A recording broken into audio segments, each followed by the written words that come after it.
Hello বন্ধুরা, তো চলে এসেছি তাজ কিচেনে। আজকে বানিয়ে দেখাবো খুব সহজভাবে লস্যি রেসিপি। অনেক সময় কারেন্ট থাকে না, যখন আমরা লস্যি বানাতে যাই হয়তো কারেন্ট থাকে না, মিক্সি জার হাতের কাছে থাকে না, তো সেই সব কিছু ছাড়া কিভাবে বানিয়ে নেব এই লস্যি রেসিপিটা।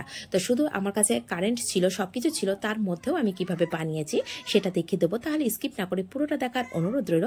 আর যারা আমার চ্যানেলের নতুন বন্ধু তাদের কাছে অনুরোধ রইল চ্যানেলটিকে সাবস্ক্রাইব করে পাশে থাকা বেল আইকনটি প্রেস করে রাখবেন। তাহলে চলুন কিভাবে বানিয়েছি সেটা দেখা যাক। এখানে আমি কিছুটা কাজু বাদাম নিয়েছি আর আমন্ড নিয়েছি। এই কাজু বাদাম আর আমন্ডটাকে 1 থেকে 1.5 ঘন্টা ধরে ভিজিয়ে রেখেছিলাম। আর এই ভিজিয়ে রাখার জন্য খুব সুন্দর নরম ভাব এসে গেছে।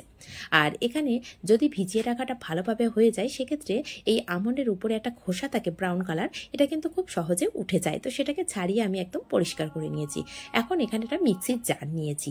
মিক্সি জারের মধ্যে কাজু বাদাম আর আমন্ডটা দিয়ে 1/2 কাপ জল দিয়ে ভালো করে পেস্ট করে নেব। আর এখানে নিয়েছি 1 কেজি টক দই।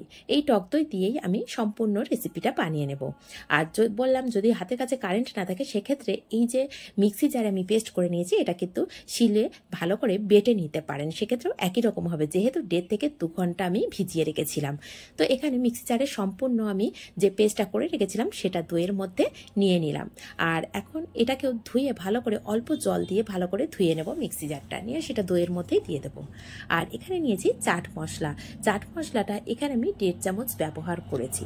এখানে টোটালে 1 কেজি দই নিয়েছিলাম। আর 1 কেজি দইয়ের মধ্যে আমি 1.5 চামচ চাট মশলা দিয়েছি। আর এখানে এই যে গোলমরিচ গুঁড়োটা দেখিয়েছি এটা 1/2 চামচ নিয়েছি। এখন এটা বিট লবণ নিয়েছি, এই বিট লবণটাও 1.5 চামচ দিয়ে দেব। আর এখানে বলে রাখি আমি কিন্তু খুব বেশি জলের ব্যবহার করিনি, 1 কাপ জল ব্যবহার করেছিলাম আর 1 গ্লাস জল টোটালে আমি ব্যবহার করেছি। দিয়ে সেই জন্য আমার কাছে কিন্তু একদম যে পরিমাণে মশলাটা দিয়েছি একদম পারফেক্ট মনে হয়েছে। অনেকে ভাবছেন যে এখন এই লস্যির মধ্যে চিনি ব্যবহার করিনি বা কোনো মিষ্টিরই ব্যবহার করিনি, সেটা কখন করবো সেটা তো অবশ্যই দেখিয়ে দেবো। তো প্রথমে আমি ভালো করে একটা হাতা নিয়ে নিয়েছি। এই হাতা দিয়ে খুব ভালো করে যে উপকরণ কটা দিয়েছি খুব ভালো করে মিক্সড করে নিচ্ছি। এতে করে দেখুন খুব ভালো করে মেশানোর পরে খুব বেশি পাতলাও হয়নি আর হালকা হালকা দই আছে, যখন মুখের মধ্যে পড়বে না ভীষণ টেস্টি লাগবে।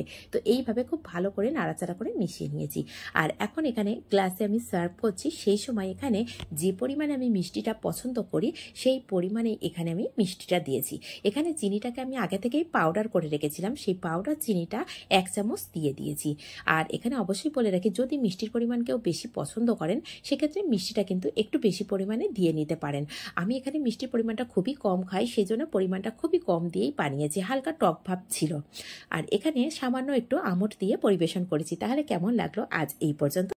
যদি রেসিপিটা একটু হলেও ভালো লাগে তাহলে লাইক শেয়ার কমেন্ট অবশ্যই করবেন। আর নিত্য নতুন রেসিপি পেতে প্লিজ চ্যানেলটিকে সাবস্ক্রাইব করে রাখবেন। তাহলে আজ এই পর্যন্ত, ধন্যবাদ।